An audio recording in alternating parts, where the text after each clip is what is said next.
Let's get your fundamental view on the market then. C. Kashmi, thanks for joining us. Let's get your fundamental view on the market, and joining us live on the show is Sharmila Joshi from Fairwealth Securities. Sharmila, thanks so much for joining us right here on Markets at Lunch. First up, what's your sense on the back of comments that we're hearing from the finance minister? Is the market beginning to build in expectation that we would see some sort of a movement as far as reforms are concerned? Yes, I think so. I think that ever since we've seen the announcement that Mr. Chidambaram would take over as FM, we have seen slowly, that expectations have gotten built in, and I think from after his address yesterday, perhaps more so. But I think, the same thing remains that unless now, I think all the more is the case that we need to really see something on the ground and something fast, because talk is all we've really heard for the last 30 odd days or more. So I think we will need to see some of it getting translated into action pretty soon. But yes, I think market has been very receptive and pretty much given a thumbs up to Mr. Chidambaram in his first week. Sharmila, how about Reliance Industries? A spectacular move yesterday. Today the stock started off quietish, saw some profit taking. Again, it's pretty much given a thumbs up to Mr. Chidambaram in his first week. Sharmila, how about Reliance Industries? A spectacular move yesterday. Today the stock started off quietish, saw some profit taking. Again, it's perking up. What is the market hoping or expecting on, this counter? I think there have been a lot of delays for them, and a lot of them have been, decisions that have gotten held up.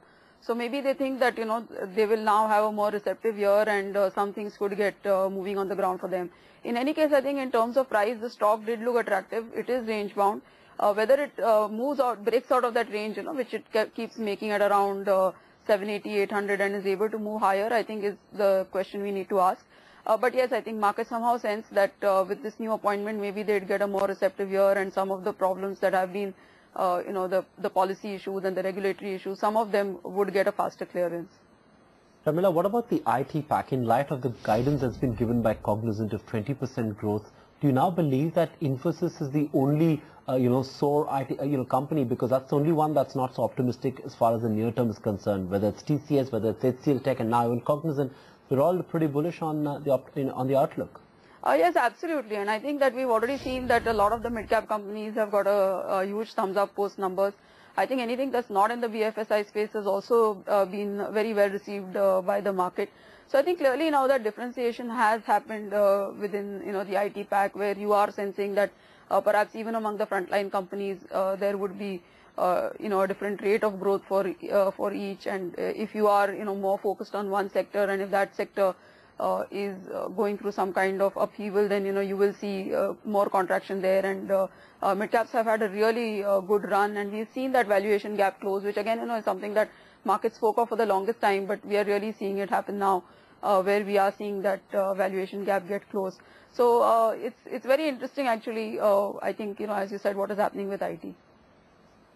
Sharmila, cement stocks are sitting at new highs, be it Ambuja, UltraTech, or for that matter, even, holding companies like Grasim. What's aiding the move? Yeah, I think, that's really been something that has, again, I think, been a pleasant surprise, right? But I think for a slightly longer period of time, because I think that in terms of cement, apart from the fact that monsoon is considered a bad season for them, then again that CCI order, I think, the kind of capacity coming up, the kind of prices that they've been able to get, the kind of realizations, a lot of companies did show that improvement in realizations, which is why you've seen a bit of a run up in some of the stocks. But on the whole, realizations are not what they used to be. So in all those, in that sense, it's really surprising the way they've held their ground. And I think that whether it's an ACC or an Ambuja or an UltraTech, I think they all have higher levels to go from here. Sharmila, thank you so much for taking time out and joining us with your review on the market. That's Street View at Lunch, coming in live from Sharmila Joshi of Fairwealth Securities.